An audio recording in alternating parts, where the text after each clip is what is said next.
大秦帝国的黑色龙旗已经在那场漫天大火中化为灰烬，始皇帝建立的精密秩序崩塌为一地瓦砾。旧时代的贵族们从废墟中站起，试图将历史的车轮推回纷锋的过去。在这个混乱与倒退的间隙，我们需要一个破局者，他不能只有项羽的勇武，更必须拥有驾驭复杂系统的智慧，因为他要面对的是整个旧世界的反扑。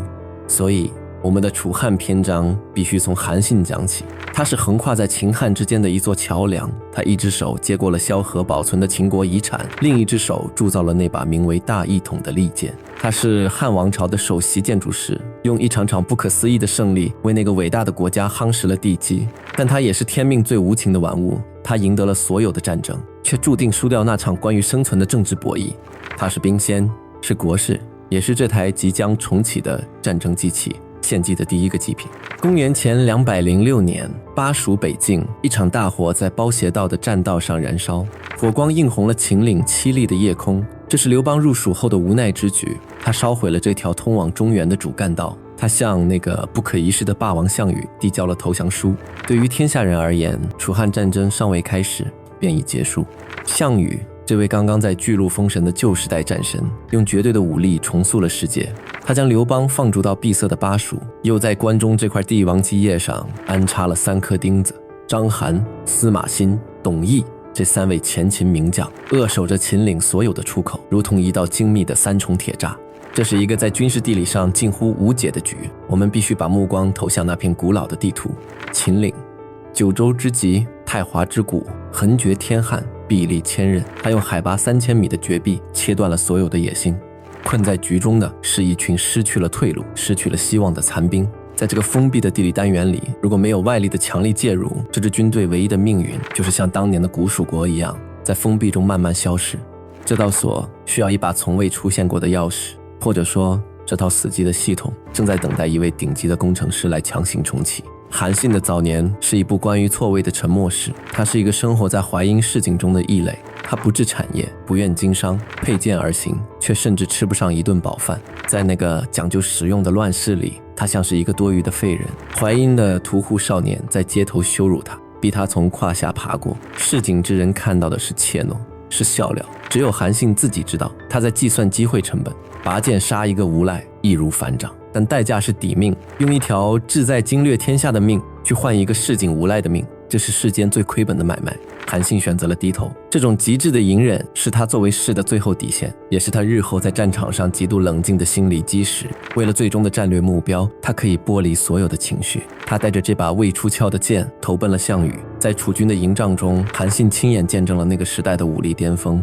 项羽是天生的战神，项羽的战争哲学是外加功夫的极致，以力破巧，正面碾压。韩信多次献策，项羽不予采纳，这不是傲慢，而是维度的不同。项羽看不懂韩信那些精密的计算，看不懂那些迂回的粮道，看不懂那些复杂的调动。在绝对的力量面前，计算显得多余且猥琐。这种错位注定了项羽会亲手放走这个唯一能终结他霸业的克星。韩信离开了楚营，随着入蜀的人流走进汉中，他依旧默默无闻，甚至因为连坐法差点被斩首。直到那个月色朦胧的夜晚，汉军的大管家萧何策马追上了这个准备离去的年轻人。诸将亦得耳，志如信者，国士无双。王必欲长，王汉中无所失信，必欲争天下，非信无所与济世者。韩信在早期的落魄，本质上是高技术资产在低端市场中的流动性枯竭。屠户看不懂他的志向，项羽看不懂他的算法，只有萧何这位掌握着大秦帝国档案与地图的管理者，识别出了韩信的价值。他不是一个冲锋陷阵的兵头，而是一个能驱动国家机器的系统工程师。败将弹起，三军皆惊。在那个看重资历和军功的年代，一个无名之辈登上了大将的高位。这一刻，所有的质疑都指向了刘邦的决策，但刘邦在赌萧何的眼光。一事之后，韩信向刘邦献上了著名的汉中对，这不是一碗热血鸡汤，而是一份战略可行性报告。韩信首先对项羽进行了全方位的资产清算。项羽之强在于战阵之勇，但这只是匹夫之勇，他凡事亲力亲为，不懂放权，这意味着他的管理半径极为有限。项羽之人在于妇人之仁，他见士兵受伤会落泪，但到了封爵赏功的关键时刻，却吝啬的连硬性的棱角都磨平了，也舍不得给人，这导致了利益分配机制的失效。最致命的是，项羽背弃义帝，强行分分封，将富庶之地尽归己有。这种倒行逆施使得天下民心尽失。紧接着，韩信点出了反攻关中的核心资产民心与仇恨。镇守三秦的章邯、司马欣、董翳虽然是名将，但他们在新安坑杀了20万秦军子弟，在老秦人眼中，他们是背信弃义的罪人，是杀父仇人。秦地百姓对这三人恨之入骨，而对入关时约法三章的刘邦却翘首以盼。今大王举而东，三秦可传檄而定也。汉中队的核心在于价值重估，在常人眼里，项羽是不可战胜的神，但在韩信眼里，项羽是一家信誉破产、赏罚不明的巨型企业。韩信没有教刘邦怎么打仗，他教的是如何利用对手的系统性漏洞，完成一场蛇吞象的并购。战略既定，韩信开始了他的系统重装。他没有急于出兵，而是全盘照搬了秦国的军功爵制。他在汉中这片封闭的试验田里，将汉军从一群流氓草寇锻造回了那只曾经令六国胆寒的虎狼之师。他恢复了秦军的连坐法，恢复了首级记功制，恢复了那套高效的战争逻辑。战争的窗口期打开了，韩信面临的第一道考题是横亘在面前的秦岭，以及那位经验丰富的防守大师章邯。章邯绝非庸才，他在巨鹿与项羽对峙半年而不崩，其防守极其老辣。他看着那条被烧毁的包斜道，认定汉军若想出川，至少需要数年修复。韩信的第一步是噪音干扰，他派出数百名老弱病残，大张旗鼓地去修复包斜道。崇山峻岭间，凿石之声日夜不绝。章邯看着那遥遥无期的工程，心中大定。他将主力部队部署在废丘和各处关隘，唯独忽略了西侧的一条险境。但这只是韩信布下的障眼法，韩信的目光早已锁定在了地图西侧的一条古道。陈仓道，这里我们需要引入一个极其关键的地理变量，一个被后世忽略的上帝视角。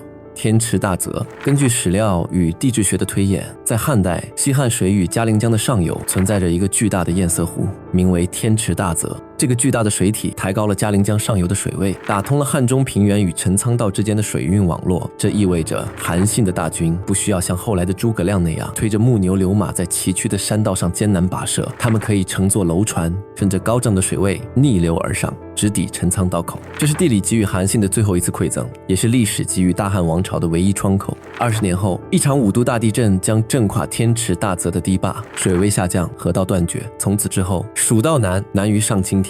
但在此刻，天命站在了韩信这一边。没有月黑风高的渲染，只有极度安静的行军。汉军主力乘坐着战船，静默地穿过了秦岭的褶皱。没有火把，没有喧哗，只有沉重的船桨声在陈仓古道的峡谷中回响。当汉军的黑色旗帜出现在陈仓城下时，章邯构建的防线瞬间失去了意义。他引以为傲的山川之险被韩信用水路轻松化解。8月，汉王用韩信之计从故道还，袭雍王章邯，韩迎击汉陈仓，拥兵败还走。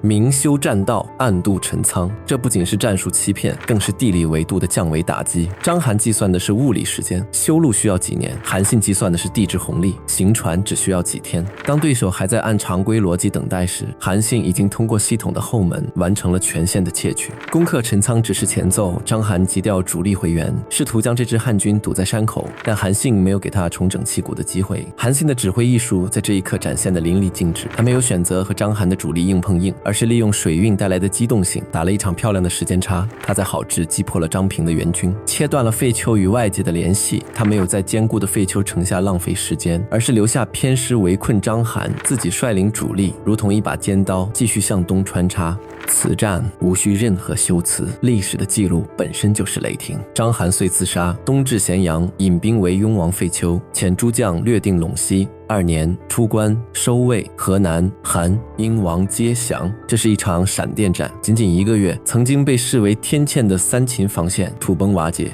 司马欣投降，董翳投降，章邯绝望自杀。关中这个秦帝国的龙兴之地，这个拥有最肥沃土地和最强悍兵源的战争基地，再次回到了刘邦的手中。那套被萧何封存的大秦律令，那张被灰尘覆盖的帝国地图，终于赢回了他们的主人。